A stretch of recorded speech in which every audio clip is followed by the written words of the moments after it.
Assalamualaikum warahmatullahi wabarakatuh.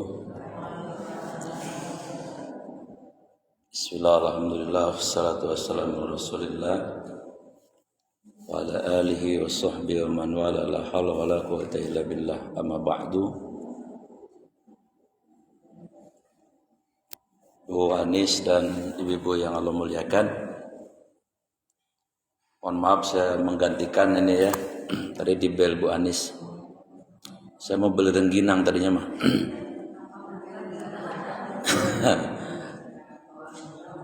Karena perdana saya mohon izin tidak Riyadhus Shalihin dulu karena kita belum berhalal bihalal. Jadi judulnya saya belum. Jadi judulnya antara silaturahim, halal bihalal dan memaafkan. Apa Bu Fitri? Tarios udah cuci belum? Senang saya ngeliat mobil Tarios Bu Fitri. Pertama, silaturahim. Artinya adalah silah menyambung, rahim kasih sayang.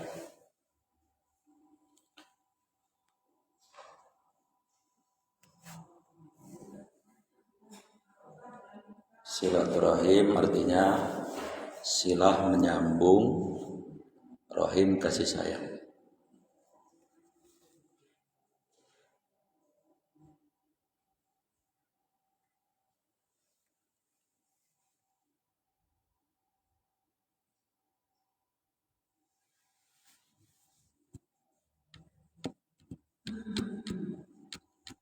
Usuh Haryadi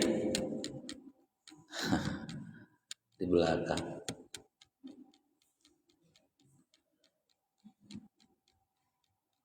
Ini anak siapa? Anak ibu. Oh. Kayaknya khusyuk bener dia. Kayaknya bakal jadi ustazah besar ini. Matanya belok lagi. Eneng.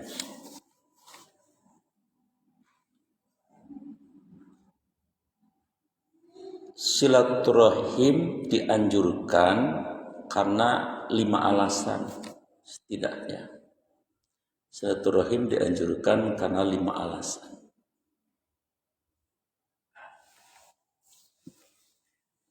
Sebetulnya banyak, 5 dah cukup mewakili.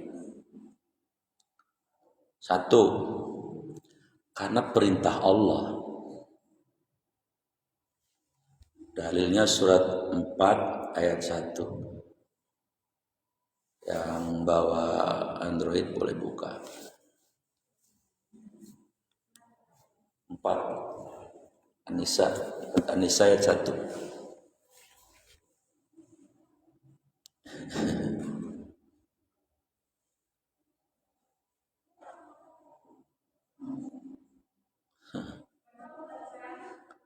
Ada yang mau baca enggak? Boleh, silakan. Ya.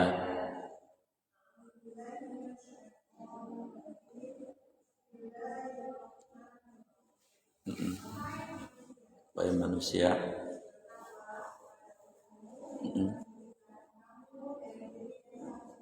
Ya.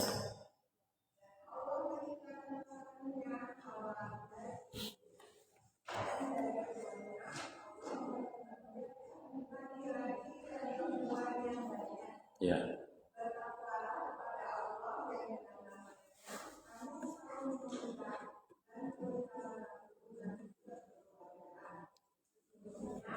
Allah paham. Ya ayuhan nas, wahai manusia, ittaqu rabbakumul ladzi khalaqakum min nafsin wahidah. Takutlah kepada Allah yang telah menciptakan kalian dari diri yang satu. Siapa diri yang satu ini? Nabi Adam. Nabi Adam tingginya berapa? 30 meter. Gantengnya gak kebayang. Separuh kegantengan Nabi Adam buat siapa? Nabi Yusuf. Separuhnya lagi buat suami ibu. dibagi-bagi semua laki-laki. Lebarnya 3,5 meter. Lebar badannya 7 hasta kan 3,5 meter. Jadi ibu jangan ketemu Nabi Adam, nanti pingsan ya. Nggak nahan gantengnya.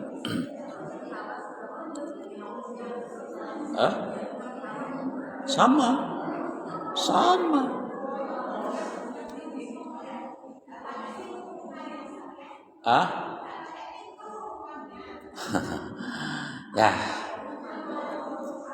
Ya kagak.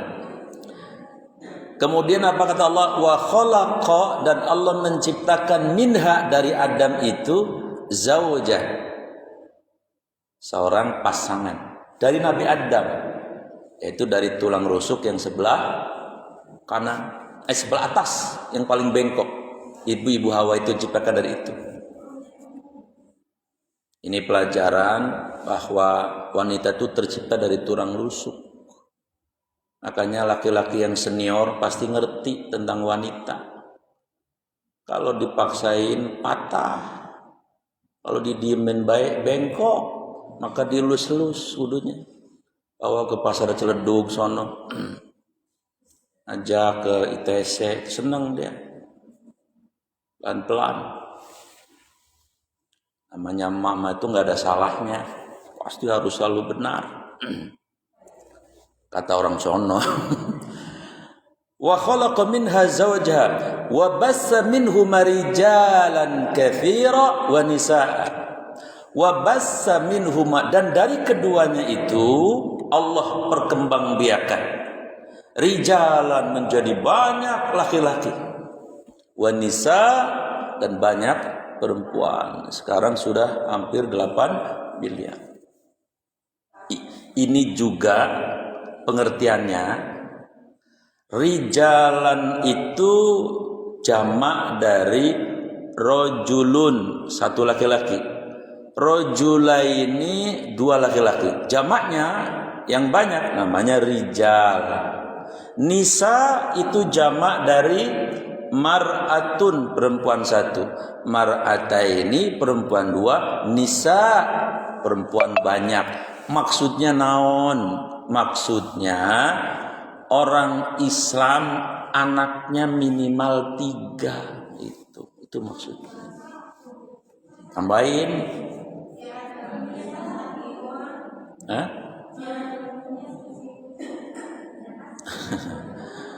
Maksudnya kalau bisa sih 3 dah. Ini secara logik juga nih, mohon maaf, kalau punya anak 1, begitu mau diwisuda mencret akut meninggal, repot, nggak ada gantinya. Tapi kalau 3 meninggal 1 masih ada 2, gitu maksudnya. Nabi juga bersabda, aku bangga dengan jumlah umatku yang banyak nanti di akhirat. Bahkan Rasulullah bersabda apa? Tazawwadul walud al-wadud. Kawinilah wanita-wanita yang punya rasa cinta dan mau beranak banyak. Ini hadis buat laki-laki sebetulnya.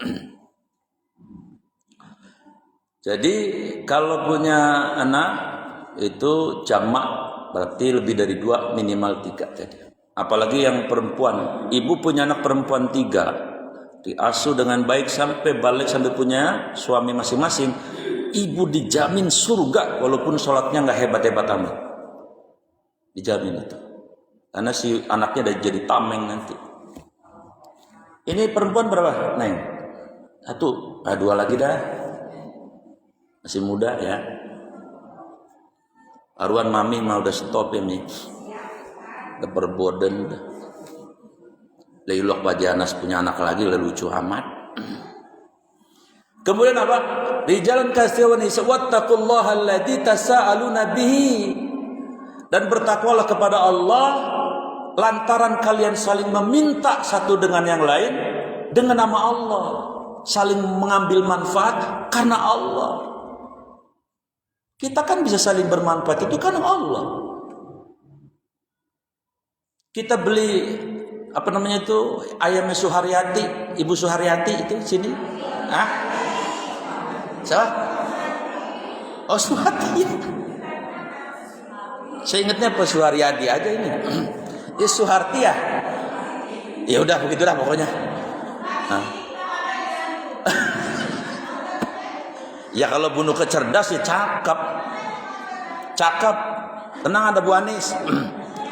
Itu kan kita beli makan beli ayamnya beliau itu. Kenapa kita bisa makan ayamnya beliau? Karena disembelih dengan bismillah. Ibu walaupun itu legitnya kayak apa juga ayam, kalau kagak pakai bismillah kagak boleh. Kalau kagak tahu mah kagak ada hukumnya. Kan tidak ada hukum bagi 3 keadaan. Ibu kagak tahu, ibu lupa, ibu dipaksa, nggak ada hukum tuh. Maksudnya sumpama kata kita ngerjain pun kagak diberi dosa sama Allah gitu, maksudnya gitu. Hah? Ya udah di pasar mudah. Nah itu dia nggak tahu kan, nggak ada hukum. Cuman saran saya kalau mau beli ayam mendingan datang dewek sono. Itu kan ada Kong Haji Miun di sana di pasar Bengkok, langsung motong sendiri. Hah? Ya udah nyuruh saya dah, saya pesan sama saya titip dah. 5 bonus 1. Saya kalau beli ayam ke pasar Bengkok sama Kong Miun Jadi memang langsung lihat gitu bismillah. Hah? Beres dah. Akur pokoknya. Orang resep dulu pang, nusono ngeresep. Jangan kejauhan menukar dari sini. Nah, jadi maksudnya Allah itu mengingatkan kita bahwa kita ini bisa berinteraksi sosial, saling memanfaatkan satu dengan yang lain, dokter dengan pasien, pasien dengan dokter. Itu semua karena nama Allah. Kita bisa punya suami juga karena nama Allah. Emang bisa kita akad nikah nggak ada asyhadu alla ilaha illallah? Kagak bisa. Itu harus dengan nama. Nah, ujung ayat ini mengatakan apa? Wal arham, sambungkan tali silaturahim. Innallaha kana alaikum raqiba. Sesungguhnya Allah itu terhadap kalian Maha mengawasi. Disuruh kita silaturahim. Maksudnya apa disuruh silaturahim? Jangan punya musuh kalau bisa mah. Di keluarga jangan punya musuh. La ilu kama adanya musuhan, enggak sebener hidup. Sama mantu musuh, ya mantunya digentakin mulu. Kadang-kadang ngusir mantu pakai ngusir kucing lagi, pintar banget tuh mertua. Pergi sono, tidur mulu lo kucing, padahal mantunya yang disasarin. Lah mantu juga, lah paham lah gue ini mah sebenarnya mah. Lah kan sebenarnya jadi mantu, saya ngerti. Pengalaman. Mami, kopinya minum nih. Nah jadi kita disuruh bersilaturahim. Itu perintah Allah silaturahim. Bu, ini dari tadi diam banget apa Ibu? Ibu dari tadi diam aja kenapa? Oh. Lebu kan takutnya ngelamun bagaimana? Iya. Iya makanya sih belum kenal ngelamun. Yang kedua. Iya kan tadi pertama. Kenapa kita dianjurkan silaturahim? Karena 5 alasan kan. Alasan pertama karena perintah. Yang kedua, kenapa kita dianjurkan silaturahim? Karena dijanjikan masuk surga dengan aman sejahtera. Hadisnya sahih riwayat Imam Tirmizi. Asbabul wurudnya bahkan ada hadis ini. Kalau Al-Quran kan asbabun nuzul. Kalau hadis namanya asbabul wurud. Dijanjikan masuk surga dengan aman dan sejahtera. Jadi gini asbabul wurudnya, sebab turunnya hadis ini begini. Nabi sebelum ke Madinah mampir di Kuba. Bu Boy tahu Kuba nggak? Cikupang Ngulon. Naik Grab ke bandara. baru naik kapal. Di Kuba itu pas waktu itu kalau tidak salah hari Kamis menjelang hari Jumat. Karena sholat sudah diwajibkan, maka kemudian Rasulullah sholat Jumat. Pertama pertama kali Nabi sholat Jumat bukan di Madinah, bukan di Mekah, tapi di Kuba itu. Selesai sholat itu dibangunnya juga masjidnya pasti pakai pelepah korma, belum cakep-cakep amat. Nah, selesai sholat Jumat, Nabi mengatakan kepada para sahabat, ayyuhal ashabi wa sahabat hayya nashab ila Yasrib. Ayo kita lanjutkan karena kita tujuannya adalah ke Yasrib. Maka Rasul mengatakan, biarkan onta saya jalan sendiri. Onta Nabi mah nggak pakai remote juga, jalan sendiri dia. Yang nanti ketika nyampe di Madinah, dia kemudian derum karena semua sahabat ngerebutin pengen supaya ontanya istirahat. Ya berarti Nabi akan bikin rumah di situ. Ternyata dia derumnya di rumahnya Sahal dan Suhail itu anak yatim itu yang tanahnya dibeli Nabi itu kan. Ya, maka kemudian ontanya udah duluan, Nabi jalan. Nah, ketika mau jalan itu Nabi menyampaikan hadis ini. Ayuhan nas, kata Nabi, wahai manusia, absus salam, tebarkan salam. Tebarkan assalamualaikum ya. Ini mohon maaf Bu. Ini ya. Salam itu kan dahsyat isinya kan.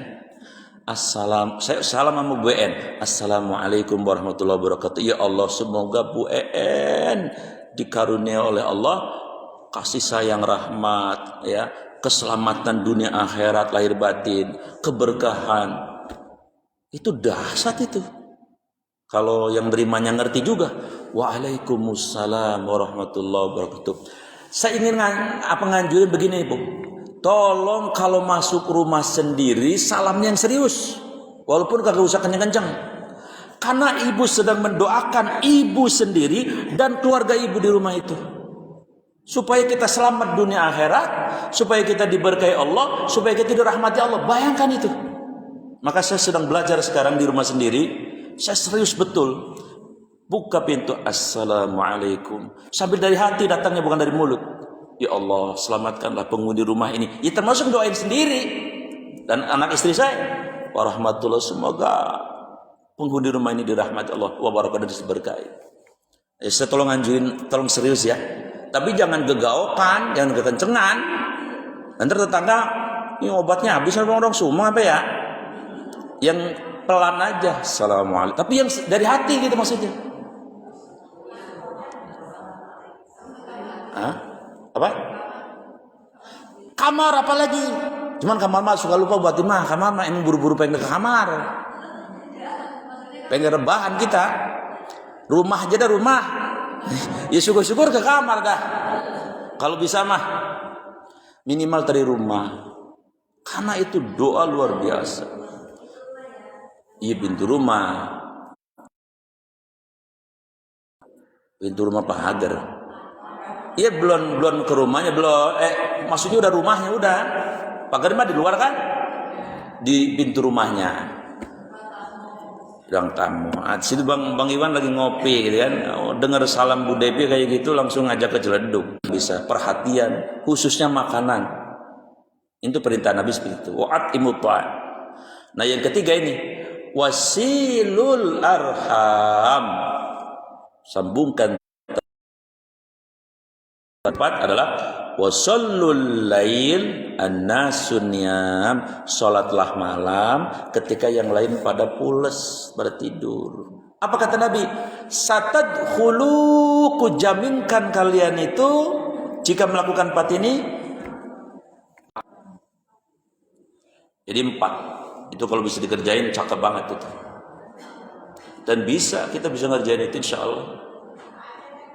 Salam, ngasih makanan, lah ngasih makan, ngasih kereta api, ngasih makan. Kemudian silaturahim sama tahajud, sholat malam. Yang lain pada tidur kan tahajud, yang lain pada tidur kan tahajud namanya. Cuman potongan kayak kita mah jangan paket yang berat-berat tahajudnya. Paket yang ekonomis saja. Bagaimana paket ekonomis? Yang penting istiqomah 4 rakaat aja. 2 rakaat tahajud, 2 rakaat hajat, tapi seumur hidup. Kalau bisa cakep bener. Ah?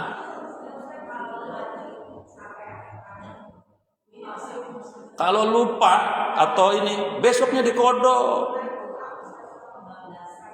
nggak apa-apa. Besoknya kerjain, nggak apa-apa.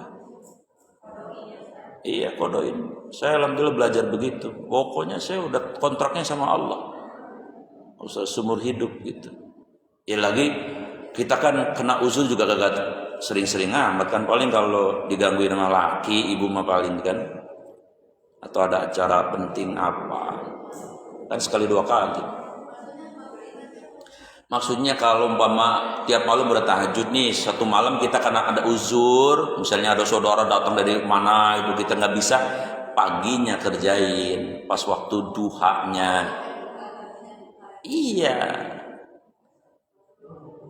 Iya Rasul begitu. Iya, makanya tadi saya bilang, kita kalau beramal kagak usah banyak-banyak potongan kayak kita mada, yang kelas biasa aja, tapi istiqomah itu yang penting. Karena Rasulullah bersabda, man ahabba, ya, barang siapa yang suka, atau khairul amar adwamuha wa in qalla, yang paling disukai Allah itu amal yang istiqomah walaupun tidak banyak. Istiqomah itu maknanya apa? Ya seumur hidup. Mungkin ini Seneng bilang, tapi kan saya masih muda Ustaz. Lah, emang kita udah punya kontrak sama Israel. Umur kan gak ada muda, gak tua kan? Gak ada yang tahu. Makanya kita niatin seumur hidup, walaupun masih muda, gak apa-apa. Begitu. Ini pada melongo begini, liatin saya apa ini?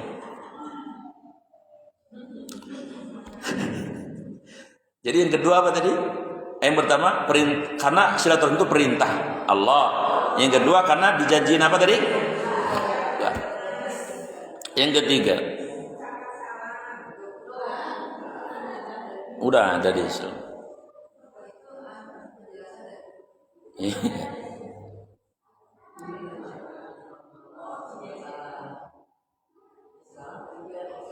Iya, sekarang 3.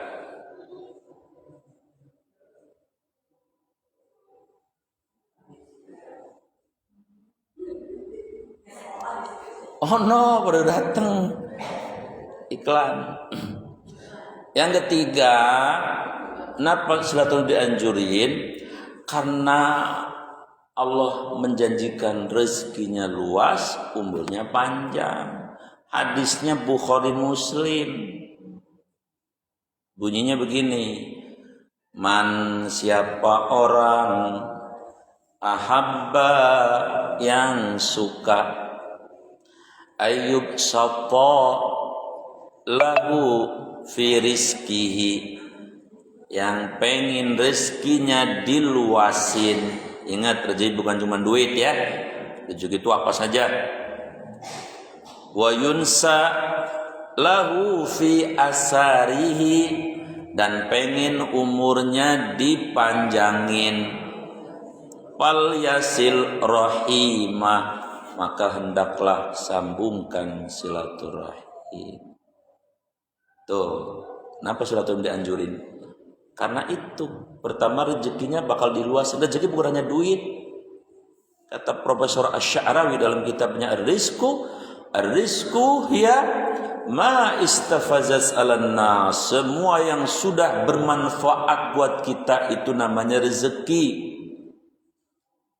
Diluaskan. Anaknya yang tadinya soleh cuma 1, yang soleh jadi 2, diluaskan. Kira-kira begitu. Tadinya cuma doang tahajud nggak pernah, diluaskan jadi hobi tahajud. Malah kalau nggak tahajud kayaknya ada yang hilang. Itu rezeki diluaskan. Ya karuan rezeki berupa materi mah. Tadinya mobilnya 1 jadi 2, rumahnya 1 jadi 2, karuan itu mah. Yang kedua, umurnya dipanjangin. Lihat teks hadis ini nggak pakai wa umruhu lahu bi asarihi, tidak menggunakan kata umur, tapi menggunakan kata asar. Kenapa? Ada alasannya nih hadis. Jawabannya ada di surat Al-Fat ayat 29. Surat Al-Fat ayat 29. Al-Fatihah surat yang ke-48. Itu kenapa Nabi menggunakan kata asar, tidak umur? Itu jawabannya. Udah saya bacain aja deh ya. Muhammadur Rasulullah. Surat Al-Fat ayat 29. Nabi Muhammad itu Rasulullah, waladina dan orang-orang yang ma'ahu bersamanya, asyidda'u 'alal kuffar, tegas terhadap kekufuran, ruhama'u bainahum, dan mereka satu dengan yang lain sesama mukmin saling menyayangi. Kemudian apa? Muhammadur Rasulullah ladina ma'ahu asyidda'u 'alal kuffar ruhama'u bainahum tarahum apa? Asyidda'u 'alal kuffar ruhama'u bainahum. Kemudian bainahum. Terus tarahum rukka'an sujjadai yabtaghuna fadlan minallahi wa ridwana. Kemudian ada kalimat apa? Simahum fi wujuhihim min asari sujud. Itu ada kata asar. Apa itu adanya? Terlihat jejak-jejak apa? Qiyamul lail mereka. Jadi kenapa Nabi menggunakan kata asar? Maknanya adalah bukan umur biologis maksudnya itu, tapi umur maknawi, yaitu jejak-jejak amal soleh dan jejak-jejak karya yang bermanfaat buat umat. Itu maksudnya. Siapa yang pengen diluaskan itunya, sambungkan tela silaturahim. Contoh orang yang umurnya pendek tapi jejak-jejak karyanya bermanfaat untuk umat luar biasa, Imam Syafi'i. Ibu tahu Imam Syafi'i umurnya sama saya tuan saya. Berapa? Yang bisa boleh pulang duluan. Umurnya cuma 52. Tuan saya 53 menjalan. Hah? Iya. Kok bohong bagaimana? Deh. Lilok aki-aki begini 35. Lenjeh lagi saya 35 mah.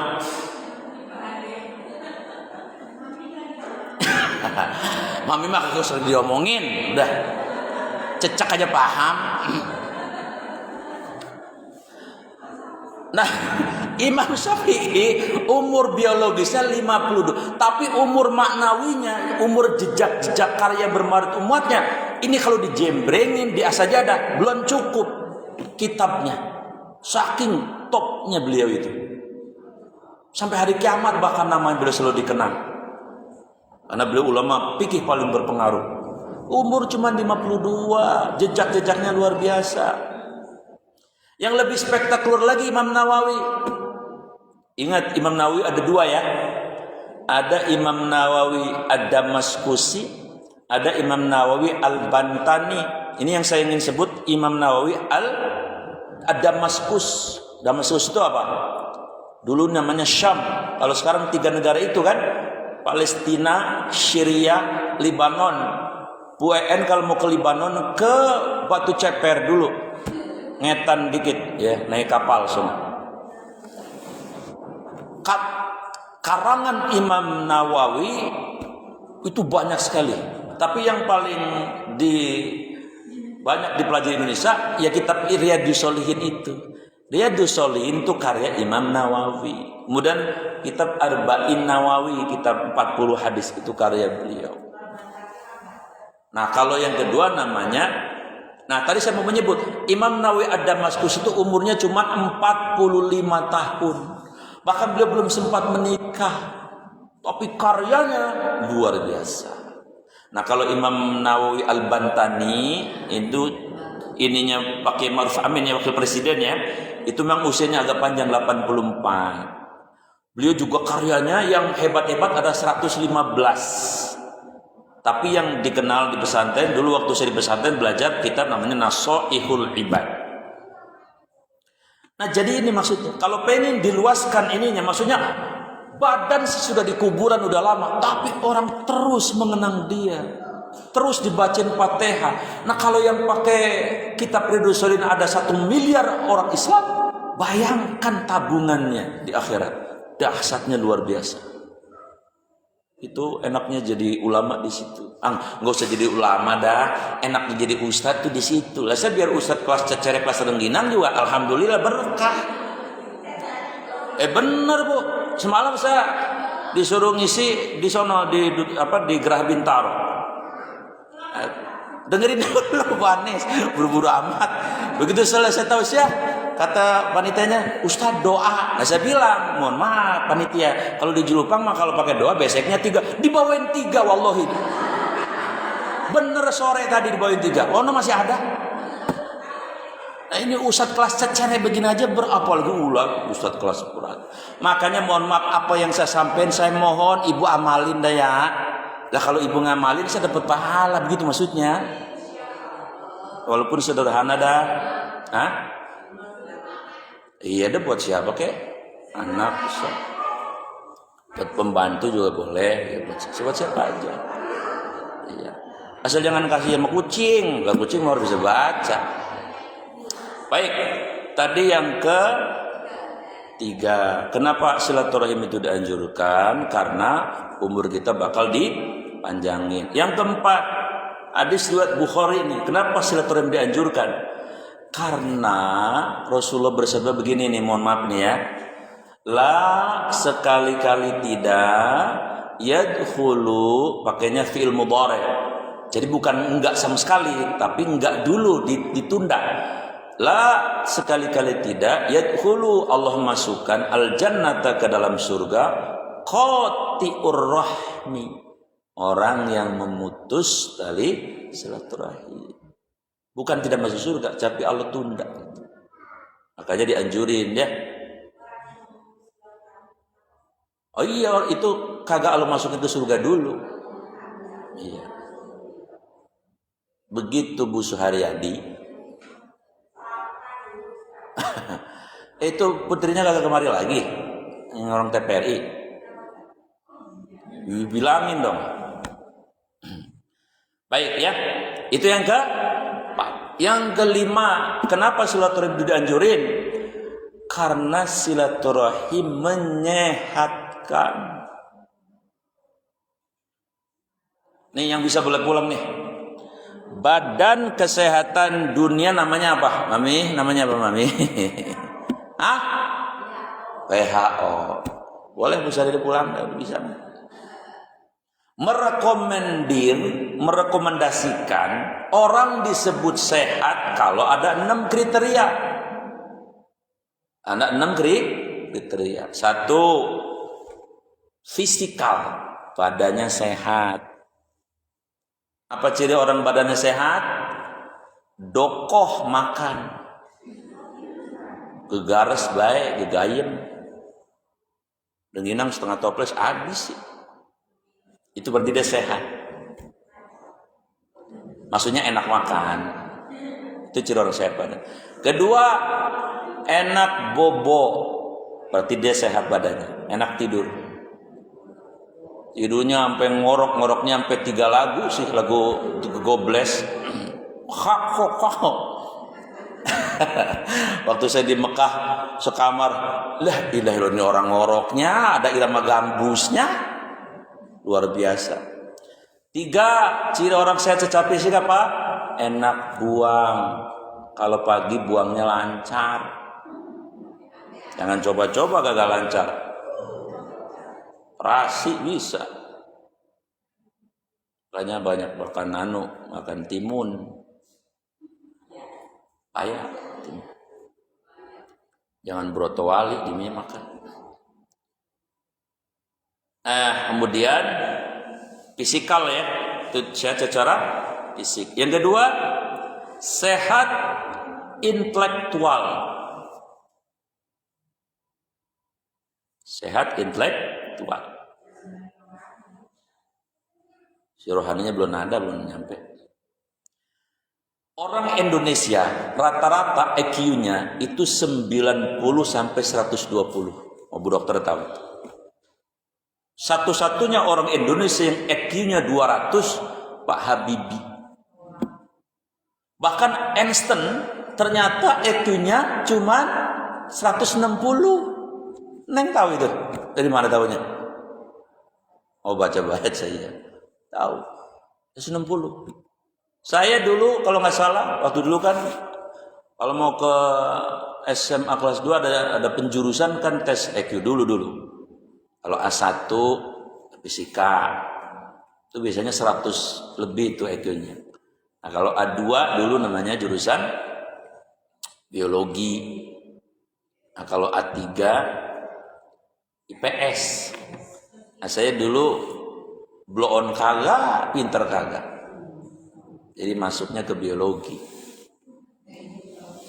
Iya, saya judul biologi sekolah. Waktu di pesantren di biologi, SMA-nya biologi.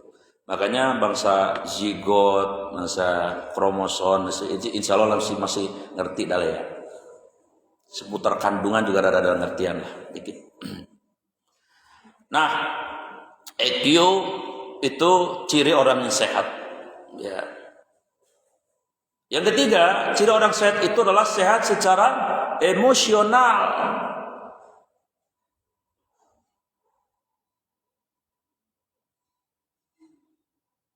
Orang yang tidak sehat secara emosional biasanya mudah untuk tersulut.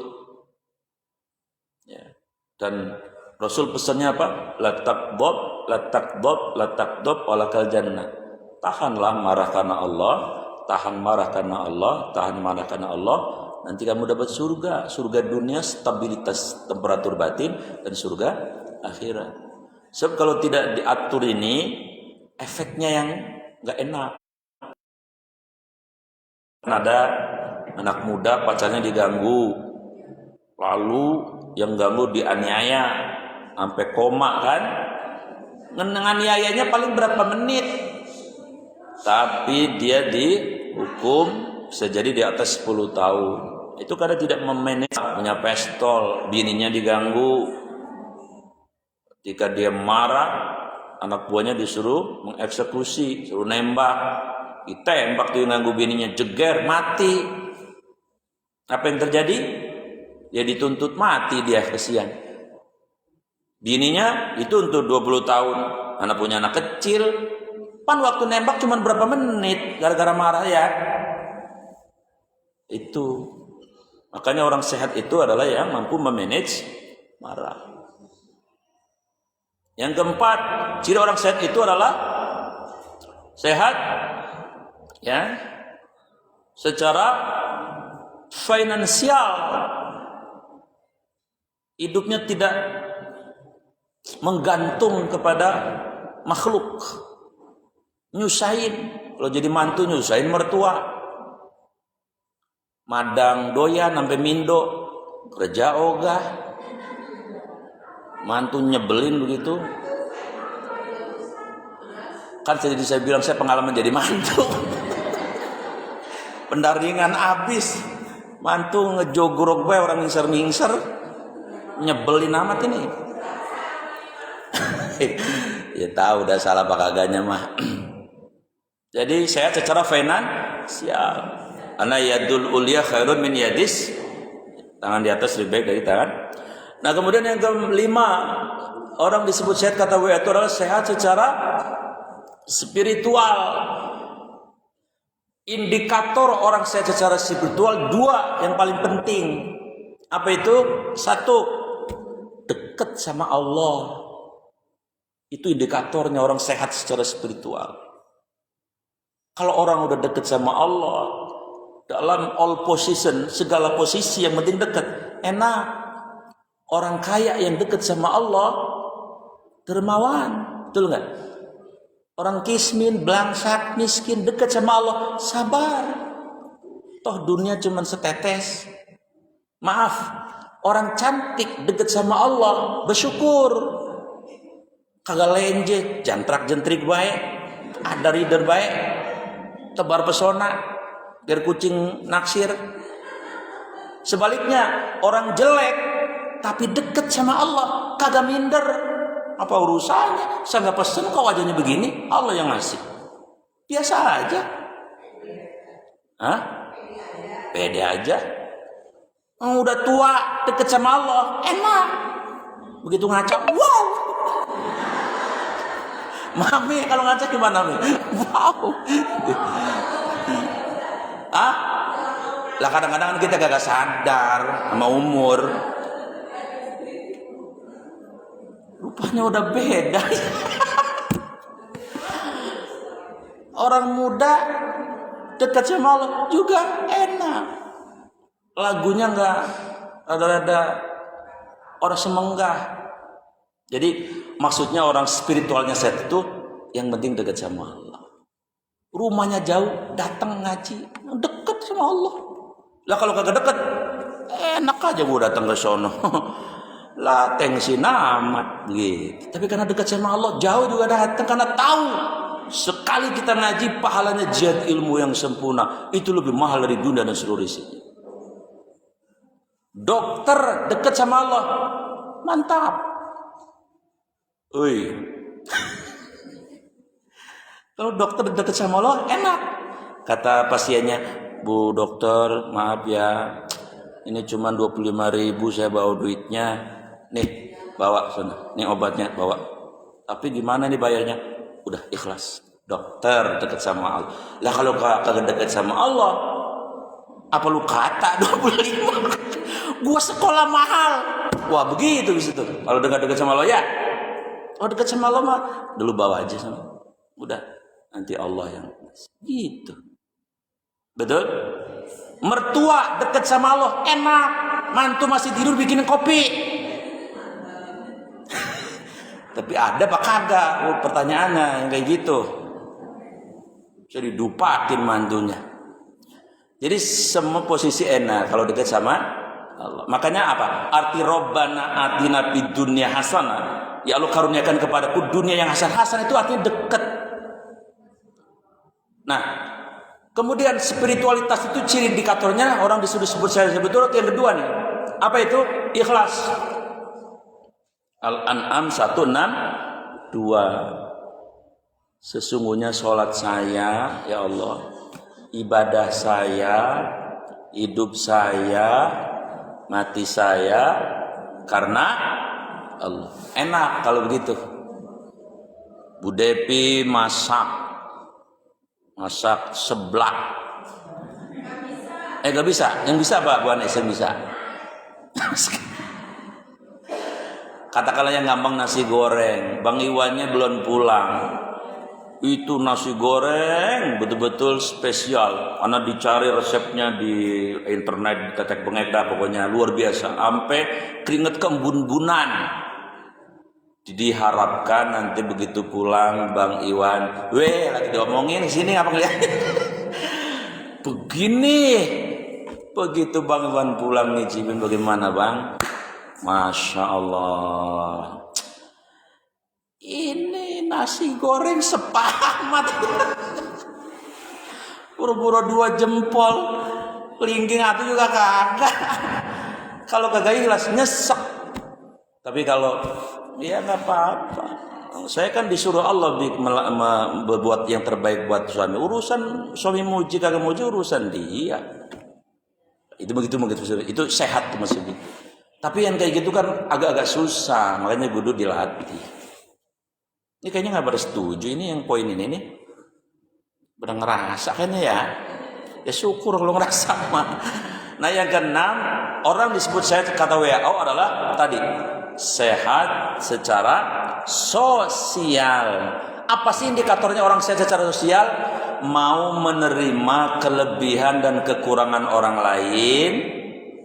Dan kita pun diterima oleh orang lain kekurangan dan kelebihan kita. Nggak usah jauh-jauh suami istri aja. Bu, kalau ngeliat suami jangan pengennya kelebihannya doang dong. Ibu kudu siap sama kekurangannya. Kan dulu waktu ijab kabul udah siap semuanya. Ini pengennya kelebihannya doang. Ya pastilah bukan nabi, bukan rasul, bukan malaikat, ya ada kekurangannya. Sama, suami juga sama ibu. Kalau suami pengen yang lebih, lama-lama kagak makin muda, ya kekurangannya harus diterima.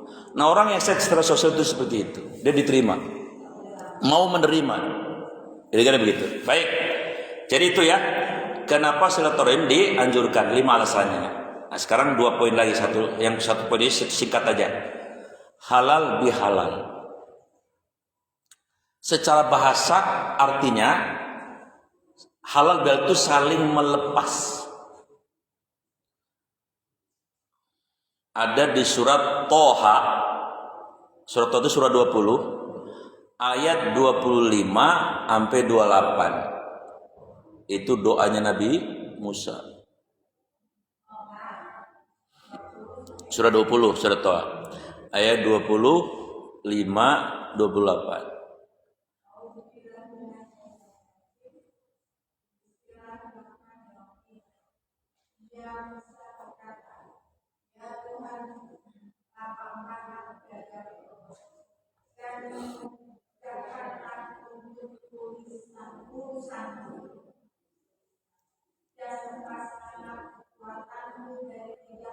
Nah, tuh. Lepaskanlah kekakuan lidahku, ya kan? Wahlul uqdatan min lisani. Itu doa Nabi Musa, Rabbi, wahai Tuanku, srohli, lapangkan dadaku, wayassirli, amri, mudahkan urusanku, wahlul uqdatan. Ada kata uhlul kan, halal di situ kan? Lepaskanlah kekakuan lidahku. Jadi halal berarti maknanya apa? Saling melepaskan kesalahan. Jadi kosong-kosong. Nah, kalau di Indonesia sejarah halal itu ada 3 sejarah. Ini pengetahuan aja ya. Sejarah pertama itu tahun 1936 di daerah Surakarta ada tukang martabak dari India. Nah, pelayannya orang Solo, pedagang pemiliknya orang India. Karena nggak bisa ngomong India memajikannya, kalau mempromosikan ke konsumen halal, pokoknya halal aja. Kata situnya good. Jadi terkenal halal bihalal. Jualannya habis lebaran lagi pas waktu itu pertamanya. Itu sejarah. Nah, yang kedua sejarahnya adalah Raja Mangkunegara di Surakarta. Kalau habis lebaran beliau open house, semua bunggawa, semua keluarga besar kerajaan itu pada sungkem sama raja ini, termasuk warga masyarakat. Itu beliau yang pertama melakukan.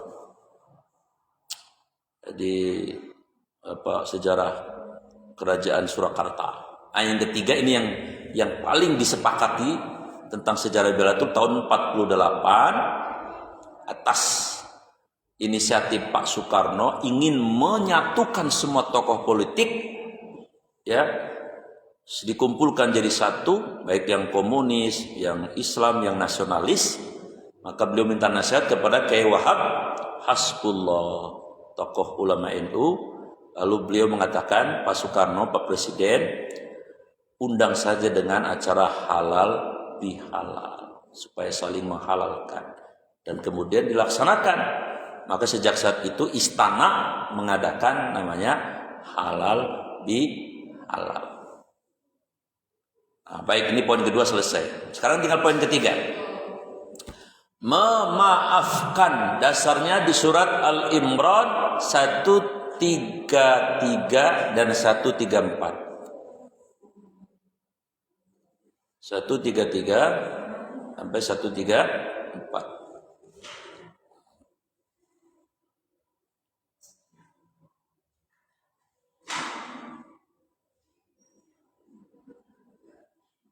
Apa bunyinya?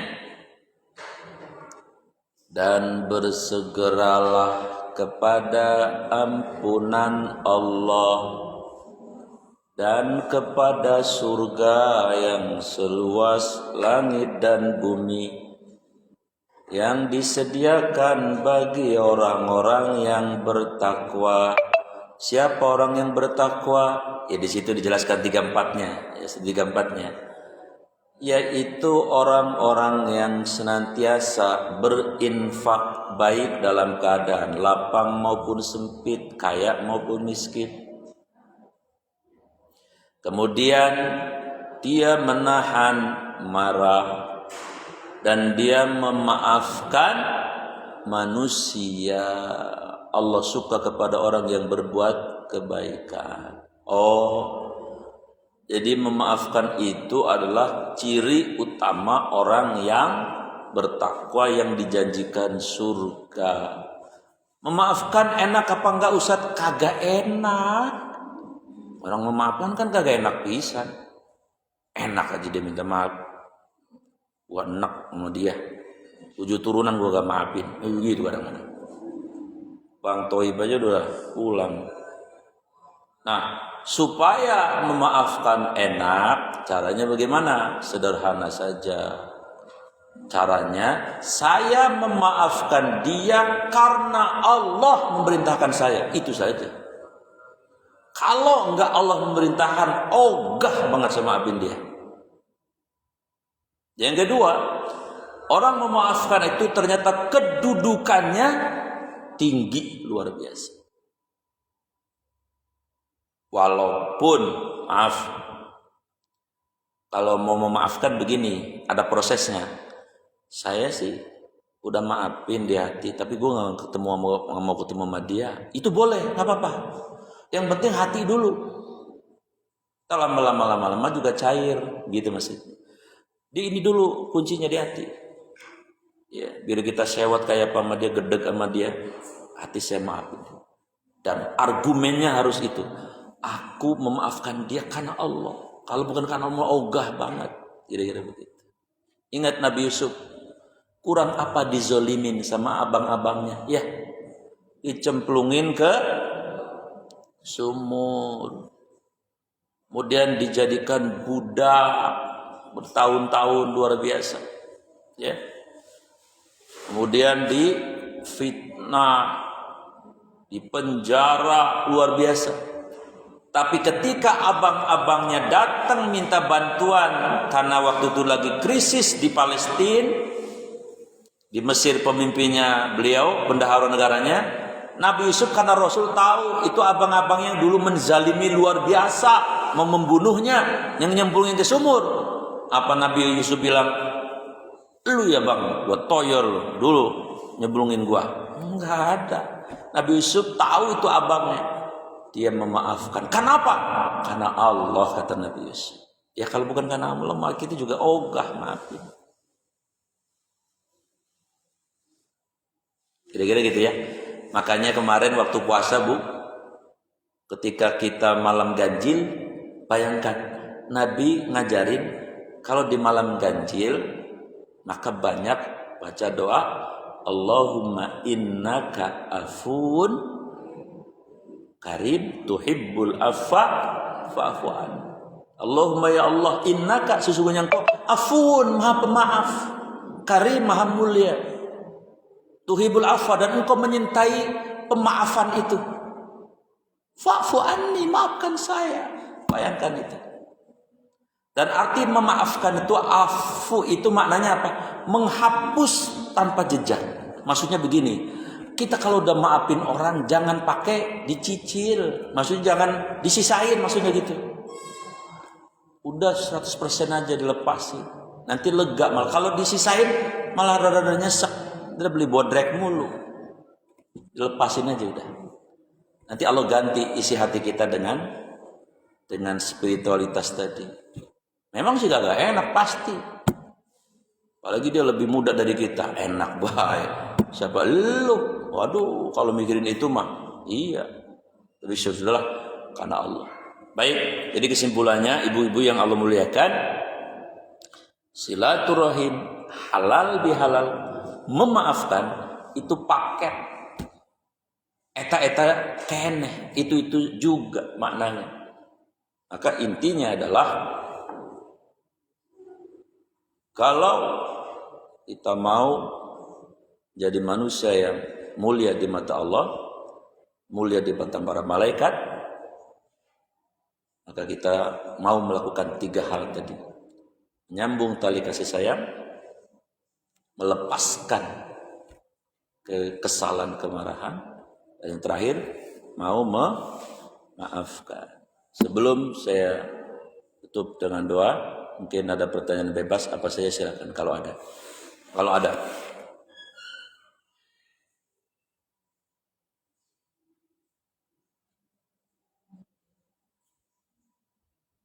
Ada?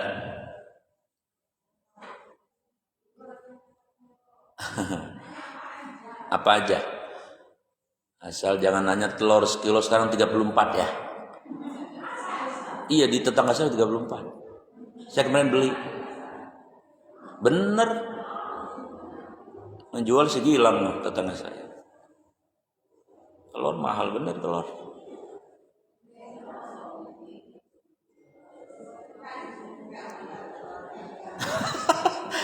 Oh, ibu aja nggak makan telur.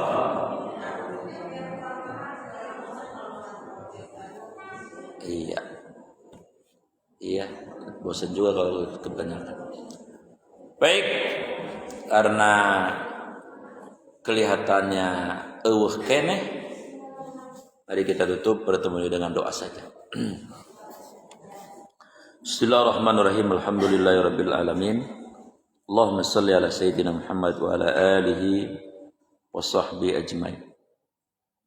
Allahumma ya Allah, tawil umurana, ya Allah, panjangkan umur kami, umur yang barokah ya Allah, umur yang di dalamnya ada manfaat untuk diri, keluarga, lingkungan dan umat serta agama ya Allah.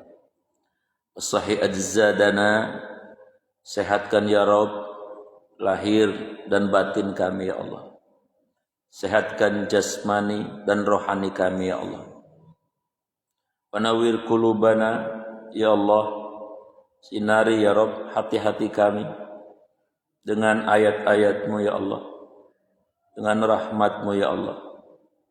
Wasabbit imanana, kokohkan, teguhkan ya Allah iman kami, akidah kami, tauhid kami, keyakinan kami, terutama anak-anak kami, cucu-cucu kami ya Allah, anak-anak keluarga kami semua ya Allah.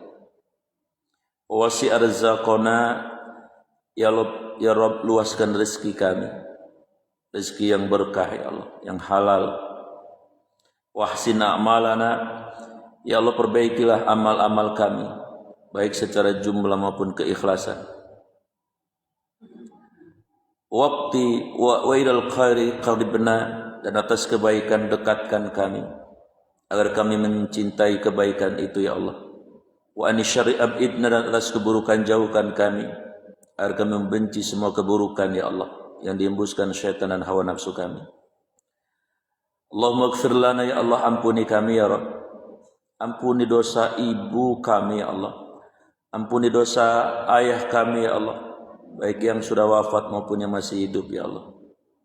Ampuni dosa anak-anak kami ya Allah, ampuni dosa ya Allah cucu-cucu kami, ampuni dosa kakak adik kami, ampuni dosa saudara-saudara kami ya Allah, keluarga kami. Warhamna, rahmati kami ya Allah di dunia dan di akhirat nanti. Wajbuna, tutupi kelemahan-kelemahan kami, kekurangan-kekurangan kami, aib-aib kami. Warfa'na, angkat derajat hidup kami ya Rabb di dunia dan di akhirat nanti. Warzuqna, karuniakan rezeki kepada kami ya Allah, rezeki yang barakah. Wahdina, bimbing kami ya Rabb agar tidak salah jalan dalam hidup ini. Wa'afina, sehatkan lahir batin kami. Wa'fu anna, dan hapuskan semua kesalahan-kesalahan kami. Rabbana wa Rabb kami, atina, karuniakan kepada kami, fid dunya hasanah, kehidupan dunia yang hasanah, tidak lain adalah dekat denganmu ya Allah. Wa fil akhirati hasanah, kehidupan akhirat yang hasanah, tidak lain adalah surgamu ya Rabb. Wa qina azaban nar, hindarkan jauhkan kami semua ya Allah, anak-anak kami semua ya Allah, cucu-cucu kami ya Allah, adik kakak kami, saudara-saudara kami ya Allah, dari terpercik api neraka yang tidak sanggup panasnya kami pikul. Wassallallahu ala sayyidina Muhammadin wa ala alihi wa sahbihi ajmain. Subhana rabbika rabbil izzati amma yasifun. Wassalamun alal mursalin walhamdulillahi rabbil alamin. Kafaratul majlis. Subhanaka Allahumma wa bihamdika asyhadu an la ilaha illa anta astaghfiruka wa atubu ilaik. Mohon maaf lahir batin. Assalamualaikum warahmatullahi wabarakatuh.